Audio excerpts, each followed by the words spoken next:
Students, I am Ashok Kumar Singh, your social science teacher. Today it is my first class. As you know, due to situation, occurrence of corona, classroom teaching is not possible. So we are trying to impart online teaching. So today we are going to start the first lesson of history, the French Revolution. Topic is written here and one by one we will discuss together. जैसा कि French revolution के विषय में आप लोग जानते हैं, French revolution 14 जुलाई 1789 को शुरू हुआ। इसके बहुत सारे कारण हैं जो हम लोग एक एक करके डिस्कस करेंगे। सबसे पहली बात, इस फ्रेंच रिवॉल्यूशन की शुरुआत 14 जुलाई 1789 को जिस घटना से हुई उसके विषय में हम लोग चर्चा करेंगे। 14 जुलाई 1789 को एक र्यूमर यानी एक अफवाह फैला कि राजा ने ट्रूप्स को ऑर्डर दे दिया है सिटीजन पर फायर करने के लिए, सिचुएशन को कंट्रोल करने के लिए। जैसे ही यह अफवाह फैली, लोगों में बहुत ही व्याकुलता हो गई। लोग अपने अपने घरों से निकलने लगे। लगभग 7,000 लोग इकट्ठे हुए। उन्होंने एक मिलिशिया ग्रुप बनाया और इस तरह से वो दो भागों में बंट गए। Then one group just decided to march towards the eastern part of Paris, that was the capital of France, to collect arm and ammunition that was gathered in fortress prison Bastille. इस तरह से वह militia group जो fortress prison Bastille की ओर बढ़ा, वहां जाकर वहां पर आक्रमण कर दिया, अटैक कर दिया। And the fight that awkward, in that fight commander of the Bastille prison was killed. In that prison 7 innocent people were prisoned. When the commander was killed, then the 7 people were released. इस तरह से Bastille prison को destroyed कर दिया और उसके बाद इसके जो छोटे छोटे पत्थर के टुकड़े थे वह मार्केट में बेचा गया। चूंकि बेस्टाइल से सभी लोग नफरत करते थे, वह घृणा का प्रतीक था। चूंकि वहां पर इनोसेंट पीपुल को कैद किया जाता था, जिसके पास कर बकाया होता था या और किसी तरह की बातें अगर नहीं मानी जाती थी, इस कारण से निर्दोष लोगों को कैद किया जाता था, ऐसा लोगों का मानना था। जब बाजार में उन टुकड़ों को बेचा गया तो लोगों ने इसे खरीदा, चूंकि वह घर में प्रतीक के रूप में रखना चाहते थे। इस तरह से यह जो घटना की शुरुआत हुई तो पेरिस शहर में और कंट्री साइड में यानी रूरल एरिया में जहां तहां दंगे फसाद यानी राइट्स ऑकर हुए, इन सभी को मिलाकर कलेक्टिवली कहा जाता है फ्रेंच रिवॉल्यूशन। बात आती है why did the revolution occur in France?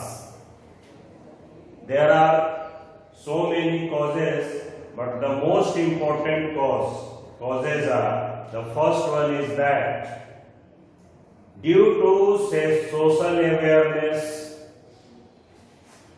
due to failure of agriculture crops, due to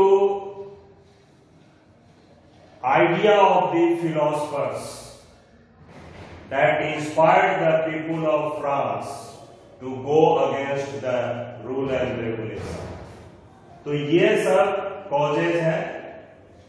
अब इसके बाद जो चर्चा होगी कि फ्रेंच रिवॉल्यूशन के और बहुत सारे कारण थे, जैसे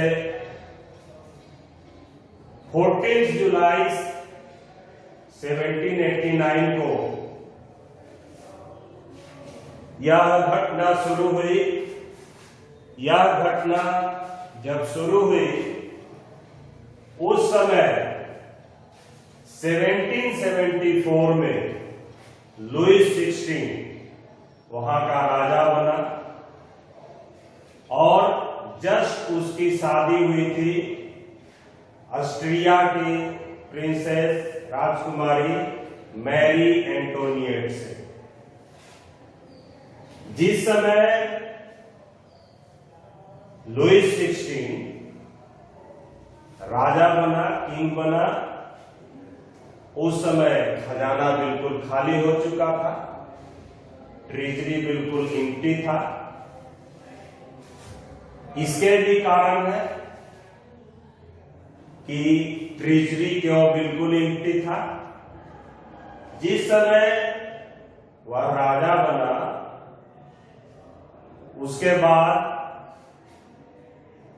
फ्रांस ने बहुत सारे युद्ध लड़े थे जिसमें बहुत ज्यादा खर्च हुए थे। Despite this, one of the cause is that France under Louis XVI had helped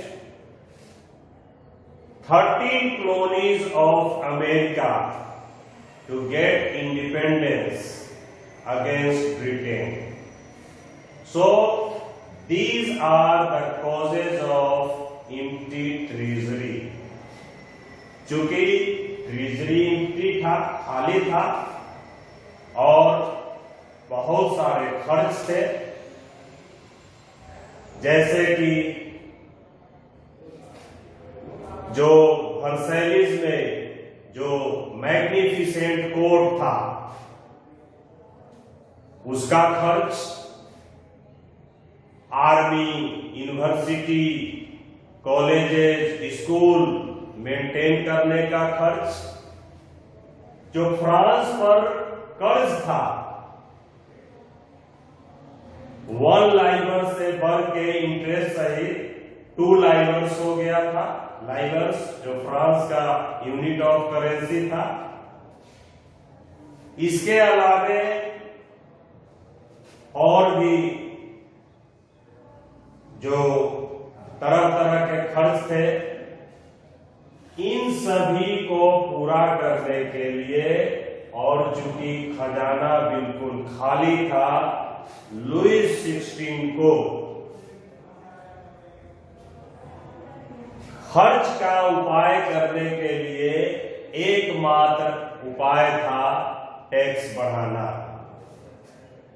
इस तरह से अगर देखा जाए तो जितने सारे कारण कहे गए, उन कारणों से मजबूर होके फ्रेंच लुईस को टैक्स बढ़ाने के विषय में सोचना पड़ा।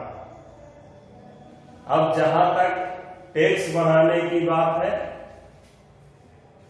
टैक्स बढ़ाने की प्रक्रिया जहां तक थी 1614 से जो प्रोसेस अपनाया जा रहा था वह यह था कि French society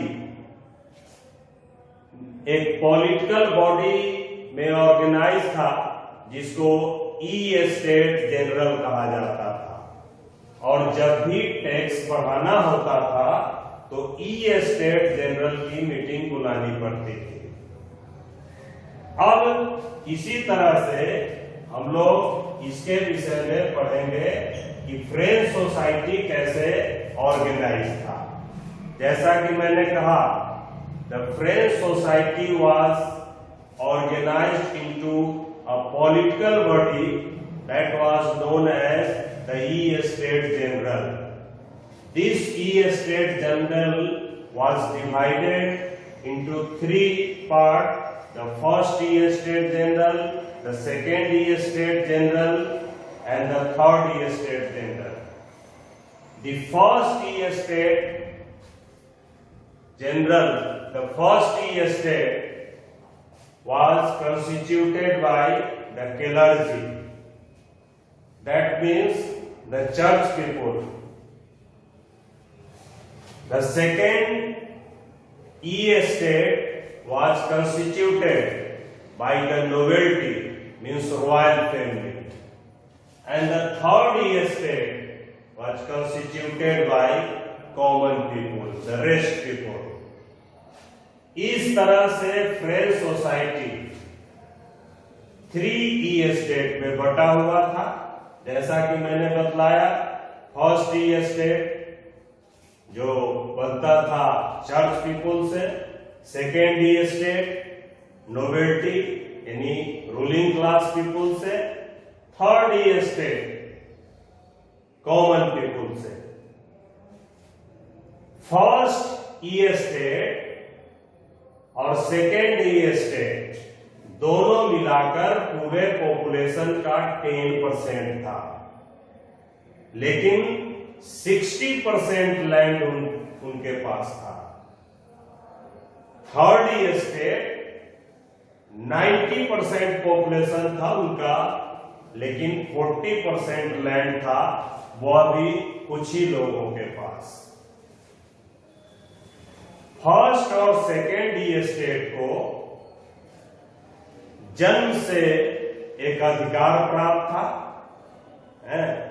They enjoyed privileges by birth. That means they had right to collect taxes, but they did not pay any taxes. Only the tax was paid by the third e-estate. This third e-estate was again divided into 3 sections. The first section was constituted by big businessmen, merchants, officials, professionals. The second section was constituted by peasants and artisans, and the third section of the third e-estate was constituted by landless laborers, servants, etc. इस तरह से देखा जाए तो tax सिर्फ third ई-एस्टेट के द्वारा पे किया जाता था। फर्स्ट और सेकेंड ई-एस्टेट के द्वारा किसी तरह का टैक्स नहीं पे किया जाता था। उन्हें टैक्स वसूलने का अधिकार था और उनके द्वारा टैक्स जो वसूला जाता था, फर्स्ट ई-एस्टेट यानी जो चर्च के द्वारा टैक्स वसूला जाता था उसको टिथेस कहा जाता था, जिसे रिलीजियस टैक्स भी कहा जाता था। सेकेंड ई-एस्टेट नोबिलिटी के द्वारा जो टैक्स वसूला जाता था उसे टैली कहा जाता था। इसके अलावे तरह तरह के इनडायरेक्ट टैक्स भी वसूले जाते थे नोबिलिटी के द्वारा, जो कि तरह तरह के सामानों में इंक्लूड था। So in this way we have finished the first topic, the French society during the 18th century.